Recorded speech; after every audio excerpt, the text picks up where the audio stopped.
그래서 1절에서 13절을 보면 발람의 세 번째 예언에 대해서 나오는데 이것은 하나님의 권능과 은혜를 증거하는 자에 대해서 나오고 있습니다.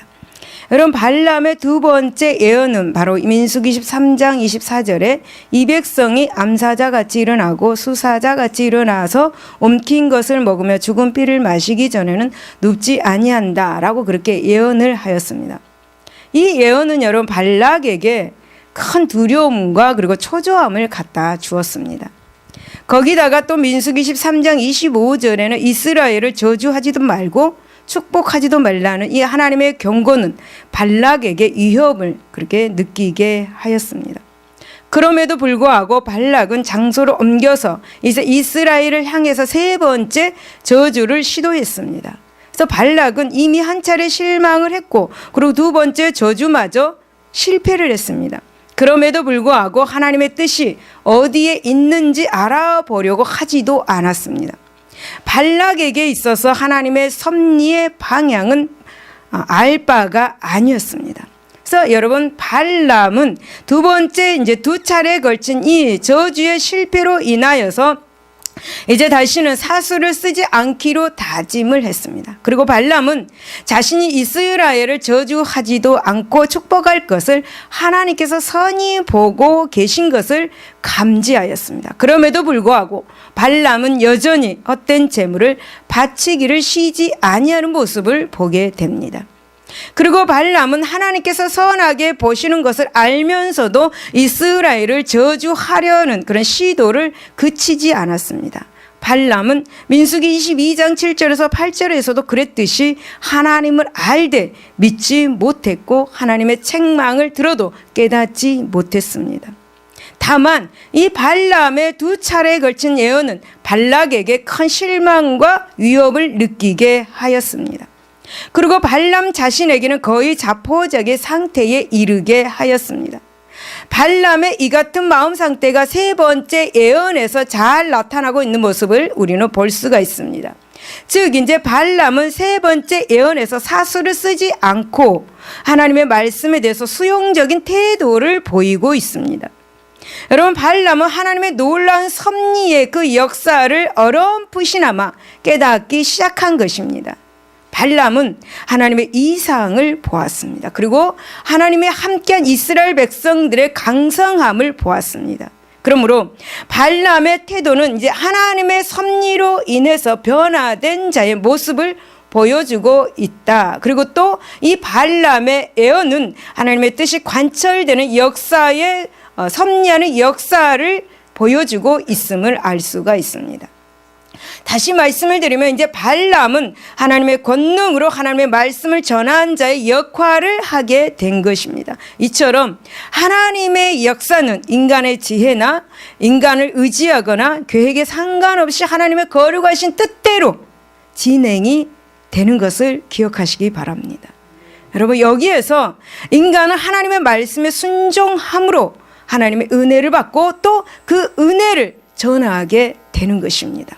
여러분, 또 발람처럼 하나님의 내적 그 명령에 반발하면 하나님의 진노를 받게 되는 것입니다. 하지만 발람처럼 하나님의 말씀에 순수히 따르지 않는 자도 결국에는 하나님의 섭리를 방해할 수 없고 오히려 하나님의 강권적인 그 역사로 인하여서 하나님의 그 권능을 인정할 수밖에 없습니다. 여러분, 발람은 결국 하나님의 권능으로 어쩔 수 없이 하나님의 뜻을 전할 수밖에 없었습니다. 그러나 여러분, 우리 하나님의 백성된 성도들은 하나님의 권능만을 전하는 것이 아니라 충만한 그 하나님의 은혜를 기꺼이 증거하는 우리 모두가 되어야 할 것입니다. 할렐루야. 그렇다면 여러분, 이제 하나님의 권능과 은혜를 증거하는 자의 자세는 어떤 것인가 한번 찾아보도록 하겠습니다. 첫 번째 보면 4절에 보면 하나님의 말씀을 듣는 자, 전능자의 환상을 보는 자, 엎드려서 눈을 뜬 자가 말하기를 하고 이렇게 말합니다. 이 말씀을 볼 때에 하나님의 말씀을 듣고 이상을 본다라는 것을 알 수가 있죠. 여러분, 하나님께서는 택한 백성에게 직접적으로 또 간접적으로 말씀을 하십니다. 여러분, 성경 말씀은 하나님께서 직접 말씀하신 것을 기록한 책입니다. 이것을 신학적으로 특별 은총이다라고도 말합니다. 그리고 하나님께서 자연 만물을 통해서도 말씀하시는데 이것을 신학적으로 일반 은총이다라고 그렇게 말합니다. 여러분, 발람이 하나님을 안 것은 일반 은총을 통해서 어렴풋하게 안 것입니다. 또한 발람은 이스라엘 백성들에게 행한 하나님의 놀라운 섭리를 소문으로만 들어서 하나님의 역사, 하나님의 사역에 대해서 알 수 있었습니다. 이처럼 여러분, 하나님의 말씀은 온 세상에 퍼져 있다라는 사실도 우리가 본문을 통해서 알게 됩니다. 그러나 여러분, 하나님의 말씀을 듣는 이는 많지 않습니다. 그래서 예수님께서는 마태복음 11장 15절에서 귀 있는 자가 들을 것이다 라고 그렇게 말씀을 하셨습니다. 여러분, 사람은 누구나 다 귀를 가지고 있습니다. 사람의 신체 일부인 귀는 자연의 소리를 들을 수가 있습니다. 우리의 말을 들을 수가 있습니다. 그러나 영적인 하나님의 말씀을 듣는 데는 영적인 그런 훈련이 필요합니다. 곧 영적으로 깨어 있어서 하나님을 바라보고 사모할 때에 하나님의 말씀을 들을 수가 있는 것입니다. 그래서 이러한 길을 예레미야 선지자는 예레미야 6장 10절에서 이렇게 말합니다. 할례 받은 자의 귀라고 그렇게 말합니다. 여러분, 이런 길을 가진 사람은 하나님께서 우리 영혼에 울리는 말씀을 듣는 자는 곧 하나님의 이상을 볼 수 있다라고 그렇게 말씀하고 있습니다. 여러분, 이상이 무엇입니까? 여러분, 이상이라는 것은 하나님께서 택한 자에게 주시는 특별 계시입니다. 그래서 하나님께서는 그 하나님의 말씀을 듣는 신실한 자에게 특별한 계시를 주십니다.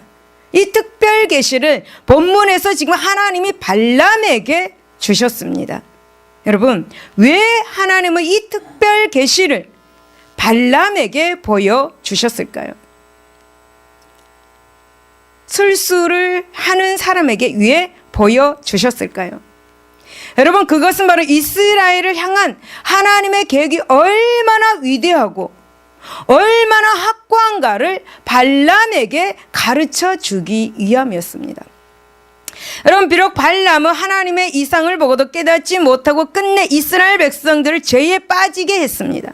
하지만 우리는 그럴 수는 없습니다.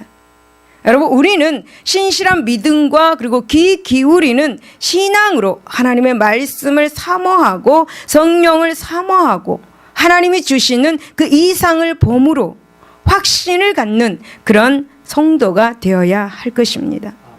여러분, 우리가 이상을 보기 위해서는 우리의 영안이 열려야 합니다. 하나님의 특별 계시를 보기 위해서는 우리의 영안이 열려야 합니다. 그러면 우리는 하나님의 귀한 그 뜻을 살필 수 있는 성도가 될 것입니다. 우리의 영안이 열리면. 그래야 해서 여러분, 우리 하나님께서 말씀하신 대로 가라면 가고 멈추라고는 멈추는 하나님의 귀한 백성이 될 수 있을 것입니다. 그래서 여러분, 우리가 이 영안을 열리기 위해서는 항상 기도하고 항상 깨어 있어야 되고 하나님의 말씀을 늘 읽고 늘 묵상해야 하는 것입니다. 그래야 할 때에 성령을 통하여서 우리의 영이 열려서 영안이 열려서 하나님의 계시를 받을 수가 있습니다. 사랑하는 여러분, 바로 하나님의 말씀을 민감하게 받아들이고 증거하는 영안이 열리는 그런 성도가 다 되시기를 예수 이름으로 축원을 드립니다. 두 번째는 13절에서 가령 발락이 그 집에 가득한 은금을 내게 줄지라도 나는 여호와의 말씀을 어기고 선악과에 내 마음대로 행하지 못하고 여호와께서 말씀하신 대로 말하리라 하지 아니하였나이까 라고 그렇게 말합니다. 여러분, 이 말씀을 볼 때에 하나님의 말씀만을 전해야 됨을 알 수가 있습니다. 여러분, 발람은 하나님의 말씀을 들었고 또 하나님의 그 이상을 통해서 하나님의 뜻이 어디에 있는지는 알았습니다. 때문에 발람은 13절에서 은금은 내게 줄지라도 나는 여호와의 말씀을 어기고 선악과에 내 마음대로 행하지 못하고 여호와께서 말씀하신 대로만 증거하겠다라고 그렇게 고백을 하는 것입니다.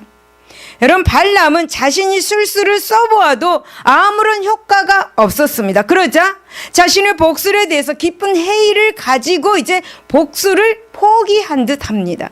그리고는 이제 하나님의 말씀만을 증거하겠노라고 고백을 한 것입니다. 여러분, 그러나 이 발람은 하나님의 말씀만을 증거하겠다는 의지를 가지고 있었습니다. 그러나 자신의 그 죄과에 대해서는 회개하지 않는 모습을 보여주고 있습니다. 여러분, 만약에 하나님의 말씀이 그에게 임했을 때 발람이 회개하였다면 발람은 이후 이스라엘 백성들을 해치려는 일에 개입되지 않고 용서를 받았을 것입니다. 그러나 발람은 일시적으로 하나님의 이상을 보고 그리고 하나님의 말씀만을 전하겠다고 고백을 하였습니다. 그러나 여러분, 다시 이기적인 탐욕에 빠져서 이스라엘 백성들이 죄를 짓도록 계략을 꾸몄습니다. 그러나 이 같은 발람의 태도는 하나님의 말씀만을 증거하는 자의 자세가 아닌 것입니다. 여러분, 비록 발람은 하나님의 강권적인 역사로 인해서 하나님의 말씀만을 증거할 수밖에 없었습니다. 하지만 진정으로 하나님의 말씀을 증거하는 전도자가 된 것은 아니었습니다. 여러분, 진정으로 하나님의 말씀을 전하는 자는 하나님의 말씀을 들을 뿐만 아니라 그 말씀을 지키기 위해서 노력을 해야 합니다. 하나님의 말씀이 땅에 떨어지지 않도록 세심한 주의를 기울여야 합니다. 그러기 위해서 자기 자신의 그 세상적인 그 욕심을 버리고 온전히 자기를 부인함으로 하나님의 말씀만이 드러나게 하는 것입니다. 이러한 사람이 바로 하나님의 말씀을 증거하는 사람인 것을 본문에서 지금 말씀해 주고 있습니다. 여러분, 이러한 사람은 하나님으로부터 받은 은혜에 감격해서 그것을 증거하지 않으면 못 배기는 그런 갈증으로 그런 말씀을 증거하게 됩니다. 사랑하는 여러분, 발람은 비록 하나님의 강권적인 역사로 말미암아 하나님의 말씀을 듣고 전하는 자가 되었습니다. 그러나 후일에 성경을 보면 자기 자신의 인간적인 그 욕심을 드러냄으로써 다시 범죄의 늪에 빠지고 말았습니다. 사랑하는 여러분, 오늘 우리들에게도 하나님의 강권적인 역사가 일어나고 있습니다. 발람처럼 거부하거나 일시적으로 수용하는 것만으로 그친다면 우리 또한 발람과 같은 신세가 될 것입니다. 그러나 여러분, 우리가 하나님의 말씀에 대해서 세심한 주의를 기울이고 하나님의 말씀을 가슴에 담을 때에 우리는 하나님의 말씀으로 인도함을 받을 것입니다. 시편 119편 105절에 보면 주의 말씀은 내 발의 등이요 내 길에 빛이 된다라고 그렇게 말합니다. 여러분, 하나님의 말씀이 우리가 나아가는 발걸음의 등이 되고 우리가 나아가는 발걸음의 빛이 되어 주셔서 평안한 길을 걷게 한다, 그런 말씀입니다. 그렇다면 여러분, 오늘 우리들은 하나님의 강권적인 역사하심을 믿고 있습니까? 그렇다면 그 역사하심을 기꺼이 받아들이고 있습니까? 저와 여러분은 기꺼이 받아들이는 저와 여러분이 되시기를 바랍니다. 할렐루야. 우리가 14절에서 25절을 보면 발람의 네 번째 예언에 대해서 나옵니다. 이 말씀을 보면 역사의 주인이신 하나님께서 심판하시는 모습을 보게 됩니다.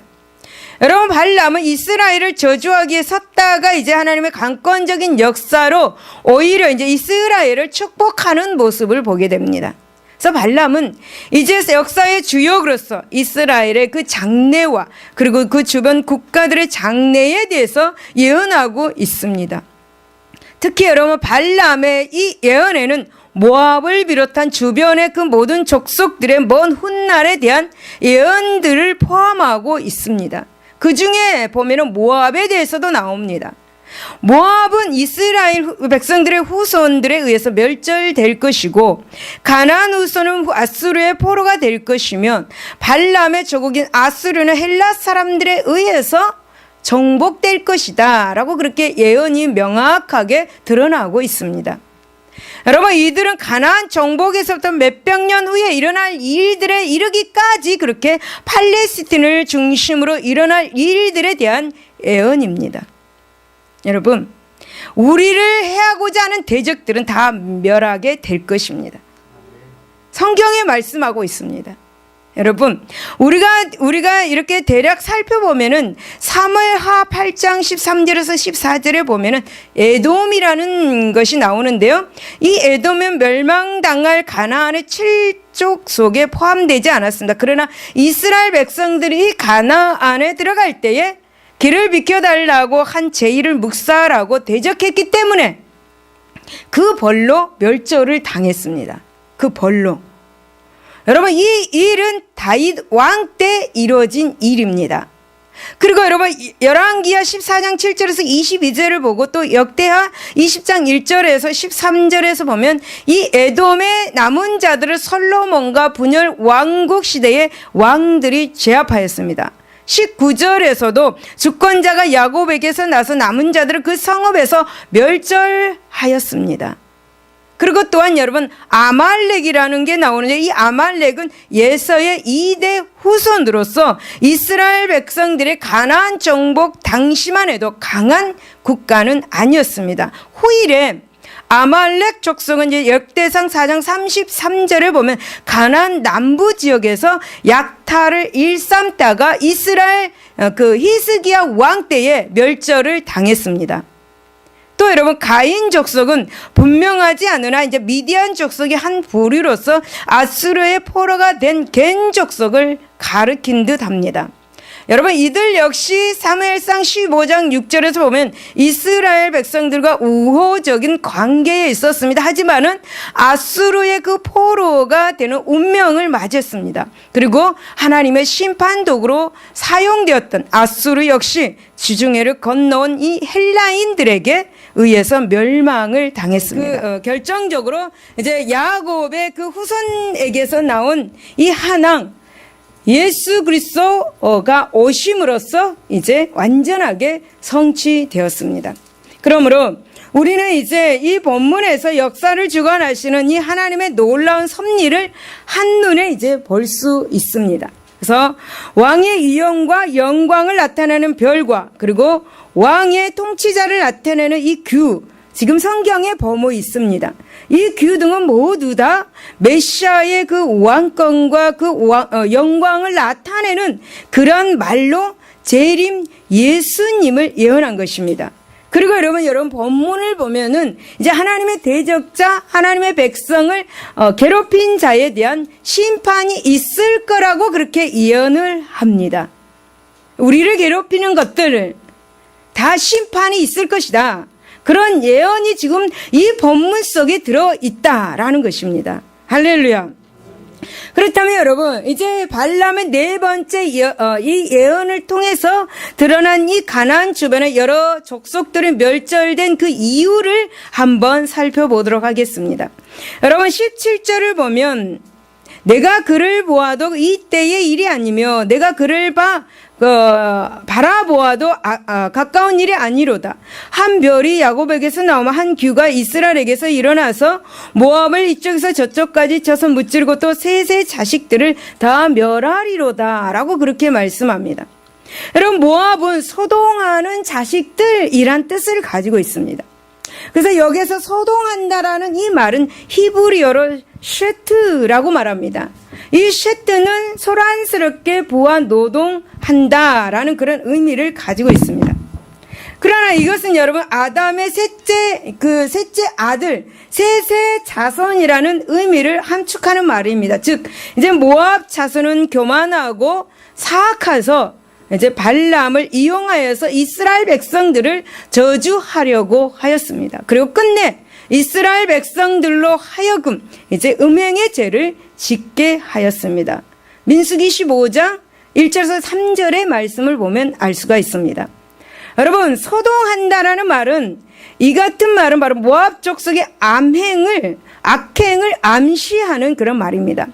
여러분, 이 말은 하나님 앞에서 하나님의 섭리를 방해한 사실을 이렇게 가리키고 있습니다. 그래서 역사적으로 이 모압은 이스라엘 백성들을 엄청나게 괴롭혀 왔고 마침내 복음을 예수 그리스도 즉 복음을 방해하였습니다. 즉 모압의 죄는 하나님의 섭리를 적극적으로 방해한 것을 나타내고 있습니다. 그래서 여러분 신명기 23장 3절에 보면 모압 족속은 셋의 후손이면서도 여호와의 그런 총회에 영원히 들어오지 못하고 제외되는 그런 벌을 받았습니다. 이처럼 여러분 하나님의 섭리를 방해하는 자는 하나님의 섭리를 방해하는 그런 자의 말로는 비참할 수밖에 없다라는 사실을 알 수가 있죠. 여러분 한번 생각해 보십시오. 혹 우리는 하나님의 섭리를 방해하고 있지는 않는지 한번 생각해 봅시다. 여러분 역사를 주관하고 계시는 하나님의 그 놀라운 섭리 가운데 인간이란 순종할 수밖에 없고 또 순종함으로 하나님의 그 역사에 참여할 수밖에 없습니다. 그런데 여러분 이 도도한 역사의 흐름을 막아보겠다고 가로막고 선 자가 혹 나 자신은 아닌지 한번 살펴보아야 할 것입니다. 왜냐하면 우리가 곧 모압 족속과 같이 하나님의 섭리를 방해하다가 멸망당할 자가 될 수도 있기 때문입니다. 그러므로 여러분 우리는 하나님의 말씀을 묵상으로 그리고 하나님의 말씀을 기도로 헌신으로 기꺼이 가까이 하면서 하나님의 뜻을 살피고 하나님의 뜻을 따르고 그러한 성도들이 되어야 할 것입니다. 혹 하나님의 섭리를 방해하지 않았는가 걱정하는 자보다 하나님의 사역에 적극 참여하는 저와 여러분들이 다 되시기를 바랍니다. 할렐루야.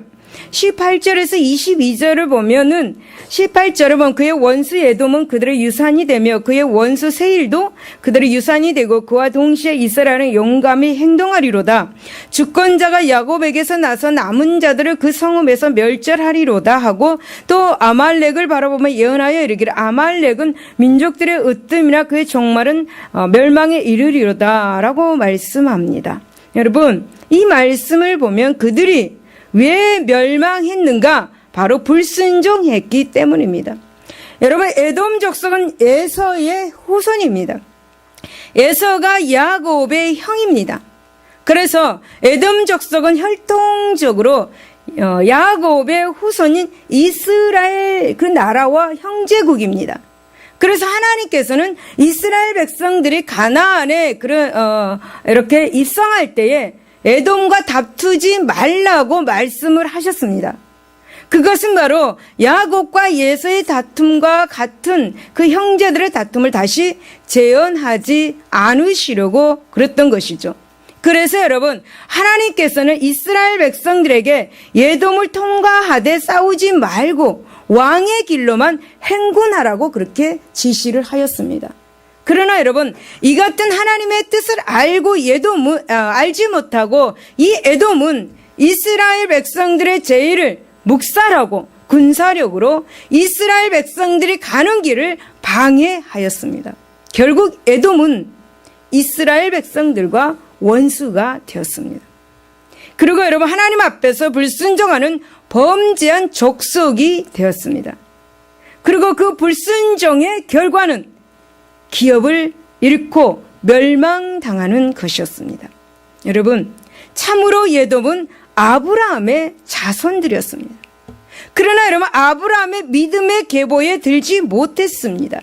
이 에돔은 하나님의 진노를 사서 멸망당하는 불쌍한 소수 민족으로 전락하게 되었습니다. 그렇습니다, 여러분. 하나님 앞에서 인간적인 혈통이 중요한 것이 아닙니다. 여러분 에돔도 혈통을 하는 아브라함의 혈통입니다. 야곱의 형으로서 이삭의 장자였습니다. 그럼에도 불구하고 하나님 앞에서 불순종한 에돔은 벌을 받아 망하는 족속이 되었습니다. 그런즉 사랑하는 여러분, 우리는 여기에서 혈통으로도 인간적인 정으로도 할 수 없는 단 한 가지, 하나님 앞에서 순종만이 민족의 장래를 보장하는 것임을 여러분 기억하시기를 바랍니다. 우리의 장래를 보장할 수 있다는 사실을 기억하시기를 바랍니다. 순종만이 그렇다라는 것입니다. 여러분, 그렇습니다. 관건은 무엇이겠습니까? 순종하느냐, 불순종하느냐에 따라 있습니다.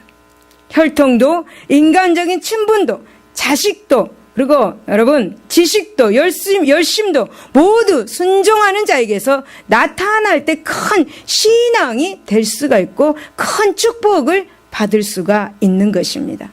사랑하는 여러분, 아무리 잘난 사람이라 할지라도 하나님의 뜻에 불순종하면 비록 세상에서는 큰 인물이라고 알려진다 할지라도 하나님 앞에서는 아무 것이 아닌 것을 기억하시기를 바랍니다.